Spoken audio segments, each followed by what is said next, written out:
Claudia Sheinbaum lo hizo de nuevo. En un momento que nadie vio venir, dejó a todos boquiabiertos con su perfecto dominio del inglés frente a la prensa internacional. Pero eso no fue todo. Una reportera le lanzó una pregunta incómoda y su respuesta no solo fue brillante, sino que mandó un mensaje directo y poderoso a todos los mexicanos. ¿Está Sheinbaum lista para ser la mejor presidenta del mundo? No te pierdas este increíble momento. My name is Irene. I'm coming from Germany. I'm working in Germany and Griega, from origin Greek. So I would like to ask you, Mrs. President, what does it mean to be a woman president for Mexico, for Latin America, for Europe and for the whole world? It's a big thing, I think. ¿Y voy a contestar en español o en inglés? Es un símbolo para América Latina, para nuestro continente, para toda la América, para Europa y para el mundo. Es un símbolo que un país que durante 200 años de república no ha tenido una mujer presidenta, por primera vez lo tenga. Y al mismo tiempo, como mujer presidenta, pues tenemos que impulsar la agenda de las mujeres en México, en contra de la violencia y a favor de sus derechos. Entonces es un gran privilegio. Decimos que en México es tiempo de mujeres. Ahora lo digo en inglés, a ver si me sale. It's a symbol for our continent to be a woman that accesses the presidency of Mexico. It's a symbol for the whole world that in a country, Mexico, that for 200 years of republic didn't have a woman as a president. For the first time in 200 years, we're going to have a woman president. I said that I don't arrive by myself. All the Mexican women, we arrive together. And as a president, I have to not only be a woman in the presidency, but to achieve all the agenda of women in Mexico against violence and for our rights. Gracias. Muy bien, muchas gracias. Vamos A ver, ¿alguna más? a escuchar. Puede llegar a ser, no nos adelantemos. Sí.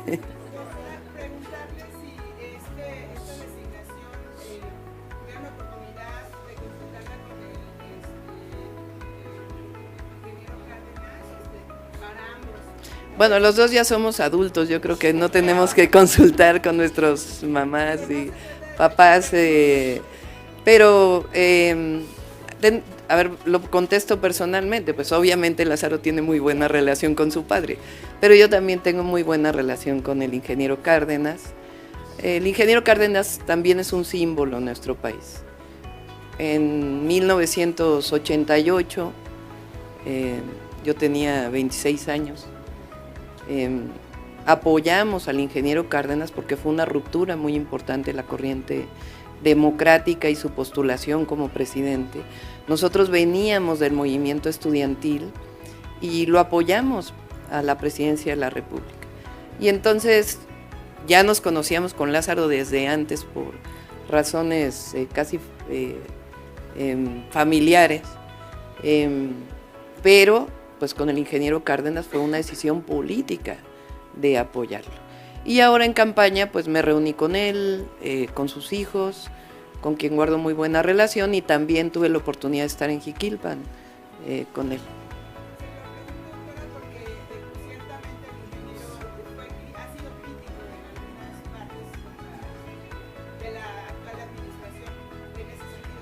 Pues es su posición, él tiene todo el derecho a ser crítico frente a algunas cosas, probablemente a lo mejor también tenga en su momento alguna crítica al gobierno, pero tenemos una buena relación y reconocemos el papel histórico que ha jugado el ingeniero Cárdenas en nuestro país. Más allá pues de Lázaro, que sí es su hijo, pero Lázaro tiene su propia carrera y su propia formación, y tenemos pues una relación más allá de la relación con el ingeniero Cárdenas.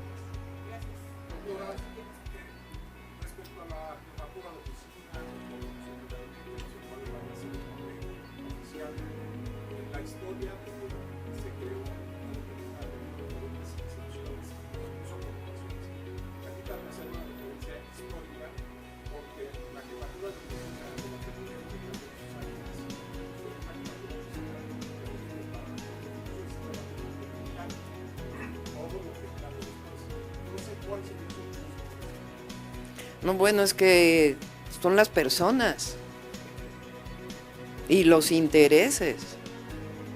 O sea, la presidencia de Carlos Salinas de Gortari hizo un daño terrible a nuestro país.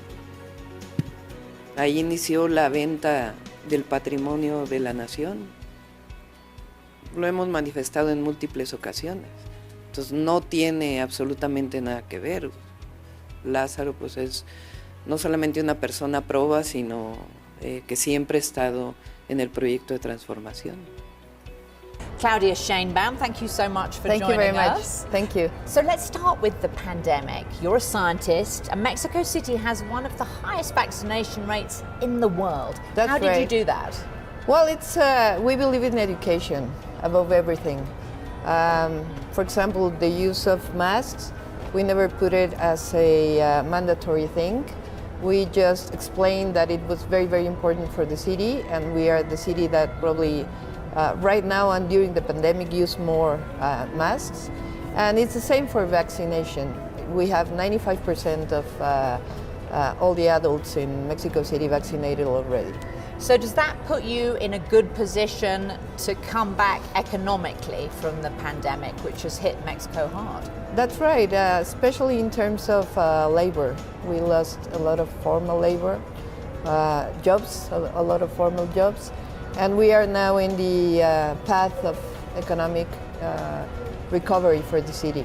And that it's you know, cities all over the world have many, many difficult problems in terms of recuperation of economics.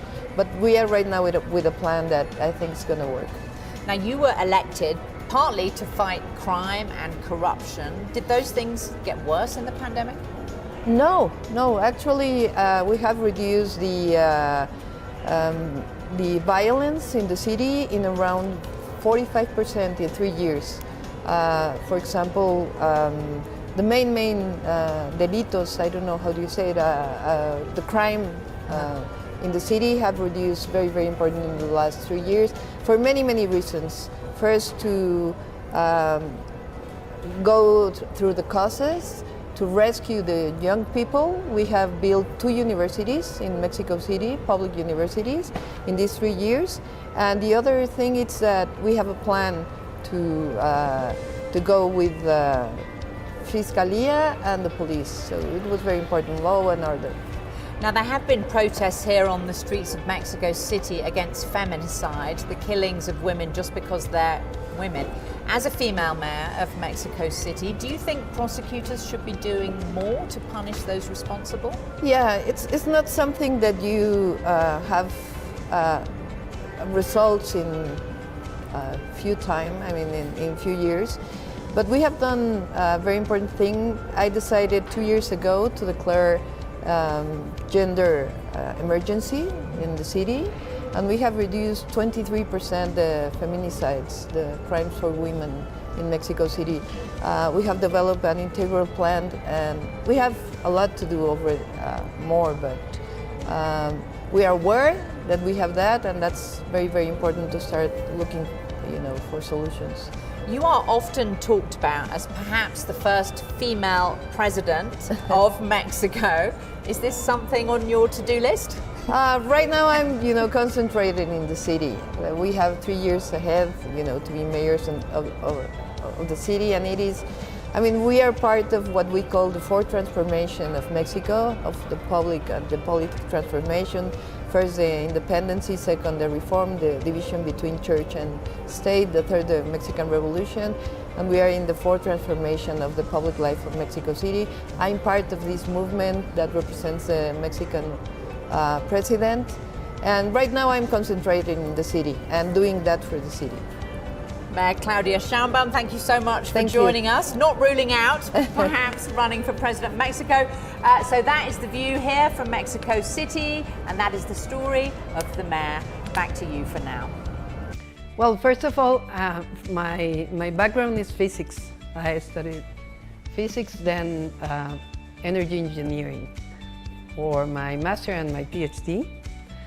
And when I was 15 years old, that was the first time that when I was in high school, the first time that I get involved in student mobilization, the student movement, because many people couldn't get into the high school. So I was in, but I was, in solidarity with those that couldn't have the possibility of studying. And then, I get involved in social politics. And it was very important for us in 1988 when the Ingeniero Cárdenas was candidate for presidency. And it was very important for us because we came from a student movement, and we decided, I said us because our generation, and we decided to go to Ingeniero Cárdenas. And later on, I went to the US to study my PhD. And then I returned and I was part of the university. But I was involved from my parents that they were involved in the 1968 student movement. So I was involved in politics, but my main occupation was to be a mother and to be in the university. And in 2000, President López Obrador, when he was chief of government of Mexico City, he invited me to be the Minister of Environment. And I get involved, and later on in 2006 with the electoral fraud, I was, with López Obrador, even though I returned to university.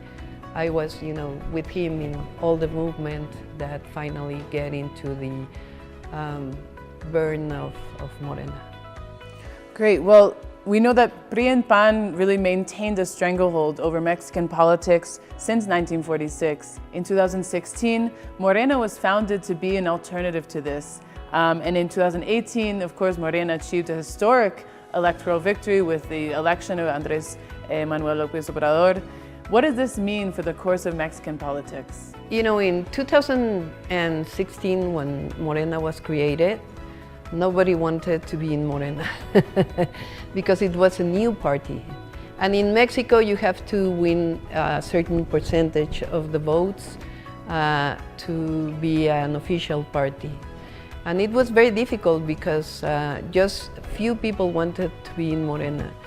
And the decision to get away from PRD, the party that we were, is that, we thought at that time that there was no possibility in their party that was getting very close to the official party.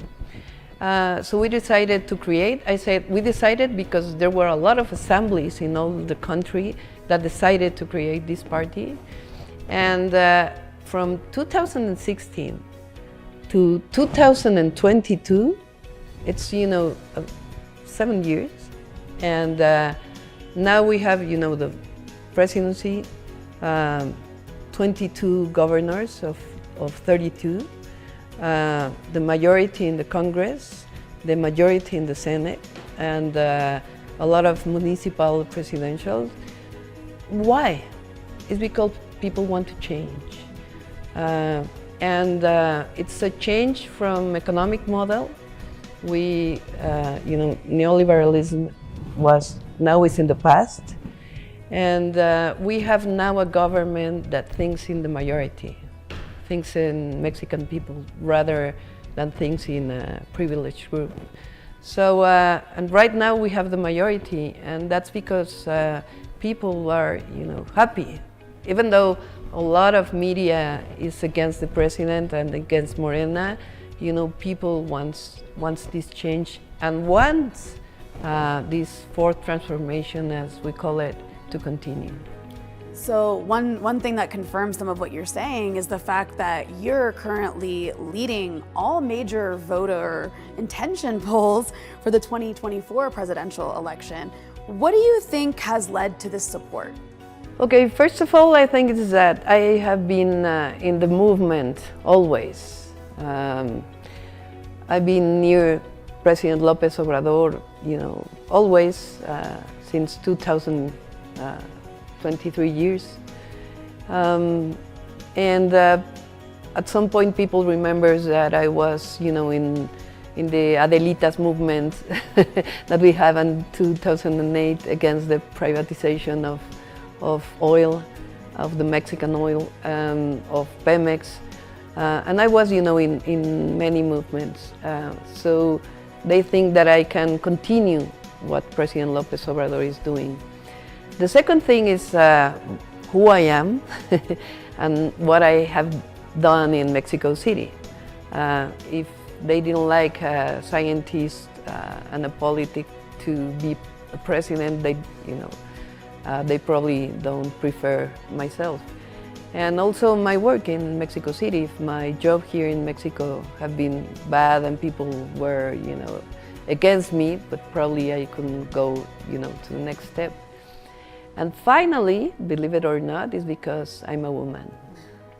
It's now time for women. It's incredibly, it's not only the social movement of young women, and it's also that in Mexico we have already 9 governors and many women participating in politics, so it's not strange. And at some point people see that it's good to have a president, a female president. Well, we'd like to talk about one of those reasons that you spoke about, which is your role as head of government in Mexico City. Again, a city of over 20 million people, which is very significant. And you were elected by popular vote again in 2018. As head of government, you've taken on many initiatives to address some of the structural issues facing the city. And one of them that we'd like to talk about is, of course, femicide and the issue of women, which is a huge challenge for Mexico. It's a huge challenge for the region in general. But in your role, you've taken a lot of different initiatives to address this issue, to make the city a safer place for women. So can you talk a bit about those initiatives? Yes, in November 2019, I decided to make an alarm for women, we could say that. And so we developed 11 points for women to be safe in the city. And we have now done more than that. I can tell you some examples. For example, we have 27 centers to attend women that have violence at home. We have passed many laws. One that I like to say in many places is that, when we think violence in the household or in families, what we think is, let's take the woman and her children to a refuge. Yeah. How do you say it in English? Refuge. Refuge? Yeah. So I asked myself, why do you have to take out the women and put it and hide her, right? So now we have a law here in Mexico City that it's the aggressor goes out of the house. So even if the property is not of the woman, of her, she has the right to stay at home. And the man or the aggressor has preventive measures, or even he goes to jail if the judge decided. So it's a complete different way of thinking. And also we have made 800 kilometers of safe corridors with a lot of light and buttons for help, for the police to come. We have a special number. It's 765 to call for if you have problems, if you're a woman, and many other things that. We don't know if there are more feminicides now than before, because before they were not counted, but we have to take care of that. And you've dealt with so many other issues as well. One of the biggest ones affecting the entire planet, of course, is climate change. And you're an environmental engineer. As you mentioned, you were also Secretary of Environment, and you were part of the UN panel on climate change in 2007, which won a Nobel Peace Prize. And Mexico City, like all major cities, deals with many issues related to this, such as access to water or pollution, just the general impact of climate change. During your time in office, what have been major initiatives that you've taken up to address these issues that affect everybody? Okay, we have our own environmental and climate change program for the city. And I can tell you some of the things that we have done. We have planted about 35 million of trees and plants in the city, compared to the last 4 years before I entered the government. It's about 10 times. Second, we have made a lot of investment in electromobility, but for public transportation. So we have the 2 cable cars, the longer cable cars for public transport in the world. One is in Iztapalapa, the west part of the city, and the other one is the north part, and especially for the poor people that lives in the mountains that go to the metro. One is 10 kilometers and the other one is almost 10 kilometers. They moved around 120,000 personas. 120,000. That's right. And then we have already 500 trolleys in the city. We made a second floor, but not for cars, only for trolleys, 8-kilometer second tier. So moving to another one of those reasons that you mentioned before, which is of course the transformation. The fourth transformation has been the guiding project of your party Morena. So I think it's interesting if you can tell us a bit about what does the fourth transformation mean, what has it accomplished so far, and for you, what is the vision for continuing this project and what's left? Okay, we call it fourth transformation because since we are a nation, we have had 3 transformations before. The first one is the independence that began in 1810. The second one was the reform with Benito Juárez. We divided the church from the state, and we have also the French invasion and the US invasion. So 19th century, especially the second half of 19th century was very important for Mexico. And then for many, many years, we have a dictator that was Porfirio Diaz. So the third transformation was the Mexican Revolution, which changed, the government not only for more democracy, but to see the government for the social rights. These 3 transformations were violent. There were wars. And the fourth transformation is pacific because we believe in peace. And what have changed? We, in 2008, in December, we can say that the economic model changed from neoliberalism, that at some point in Mexico it's equal to corruption, and also to give most of the national natural resources to private companies, to a new way of governance that now we call it Mexican humanism. And it's mainly, we believe in private investment, we believe in trade, of course, in free trade. We have a trade with the US and Canada, but we believe that the states have to give the rights for the people. What do we think is a right? Education, health, household or dwelling,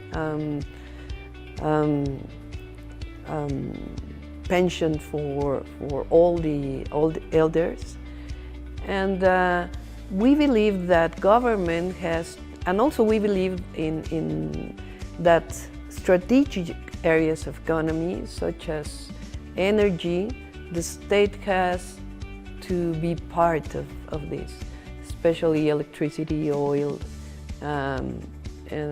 mainly, and now lithium, that it's going to be very important. It's important and it's going to be very important in the future. So it's the basic, but we believe also in trade, we believe in private investment, but we believe in wealth for Mexican people.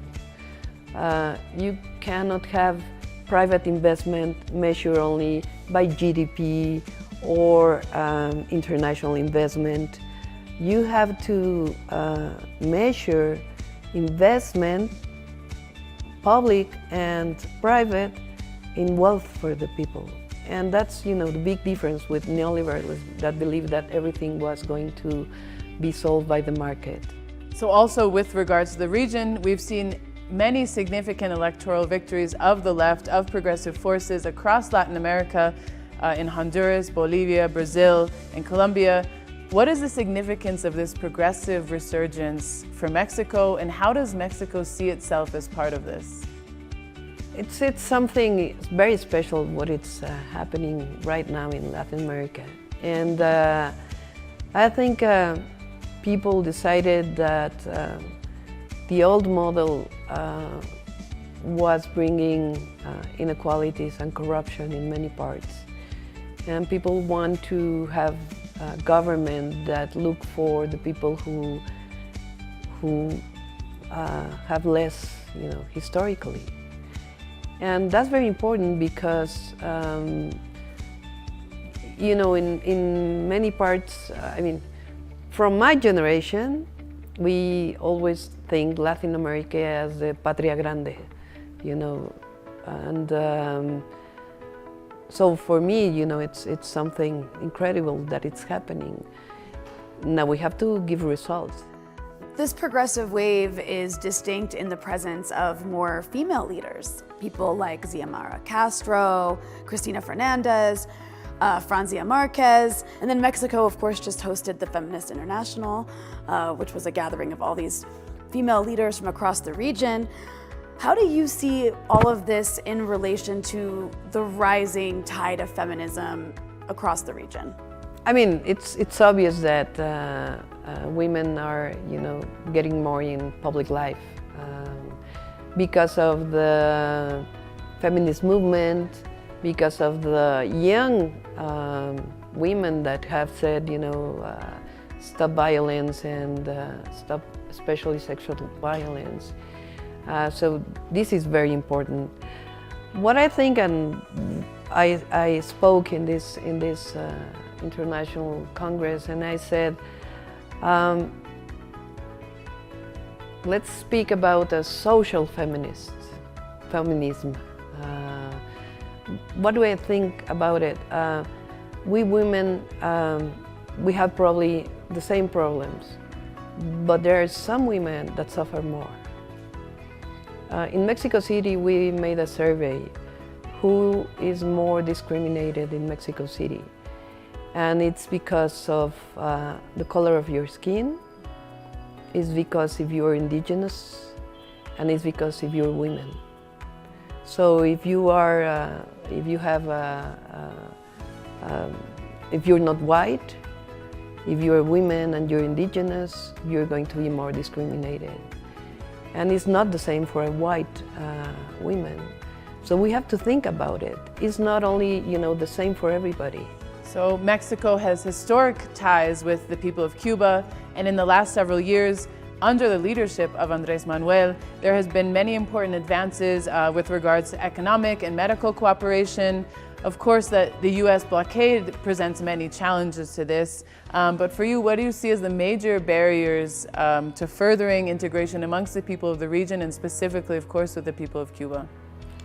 Okay, we are against any kind of, how do you say it in English? Bloqueo? Blockade. The blockade. Because people suffer from that. It's not just that you're against certain government, but people suffer. And even though this blockade, people of Cuba have get, their own path. Medicine in Cuba is incredible compared to many other countries in the world. So Cubans have to decide what is going to happen with Cuba. And people of any other countries are going to decide. That's a principle of foreign policy in Mexico. It's in the Constitution, the sovereignty of any country. And especially, we have ties with Cuba. And right now we are, we have been benefit from Cuban doctors that are coming to Mexico, because in the last decade,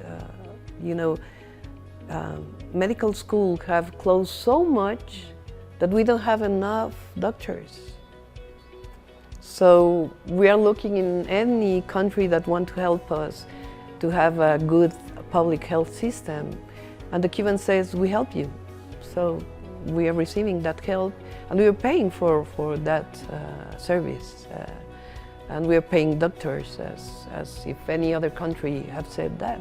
And that benefits Cuba. So, they have to decide what's their future, not anybody else. And you mentioned the issue of sovereignty. As I'm sure you've seen, we have these conservative politicians in the US that have been making these very provocative statements about military intervention in Mexico under the guise of fighting drug cartels. And this comes after AMLO has nationalized the country's lithium industry, which they're not so happy about. And he's also emphasized the importance of Mexican sovereignty. So what's your position on US interference in Mexico? I'm against it. As I'm against, intervention in any other country. Why in Mexico? The drug market between Mexico and the US, it's because in the US in history, more consumers than in Mexico. So if we want to stop that, is not just violence. It's to talk to young people that drugs make, especially fentanyl, destroy human lives. But it's cooperation. It's not invasion. So you say that, invasion. Yeah. So it's not violence. We have to work together to stop the consumption and to stop the market of fire guns that come mainly from the US. So it's it's mutual. So we have to work together, not this thing that it's just, I think, propagandistic. But we have to defend Mexico at all points. So over the past several months, there have been very large and important mobilizations in support of President Andrés Manuel, of the project of Morena, the fourth transformation, in support of the nationalization of lithium. There's now one more year left of AMLO's term as president. Can you maybe just, to finalize this interview, if we can kind of talk a bit about these last few years, Morena being in power, and really what has this meant for the people of Mexico? Okay, it meant general pension for elder people. It meant a lot of scholarship for poor people, universal scholarship for high school students that go to public schools. We're going to have a new train in the south of the country, another train that goes from the Pacific to the Atlantic to the Gulf of Mexico. We're going to have several ports. We are going to have a lot of investment in new roads. We have already. We have a new airport. So if you take, the last governments and this government, we have a lot of public investment. The highest foreign investment in Mexico, and you have at the same time new rights for the people. And that's why people are, with President López Obrador in 70%, is because they see that this new government change and is benefit for everybody. And he fought for Mexico, and he fought for a new way of seeing history, even for our ancient cultures. So Mexico have changed a lot in more than 4 years, I mean, a lot.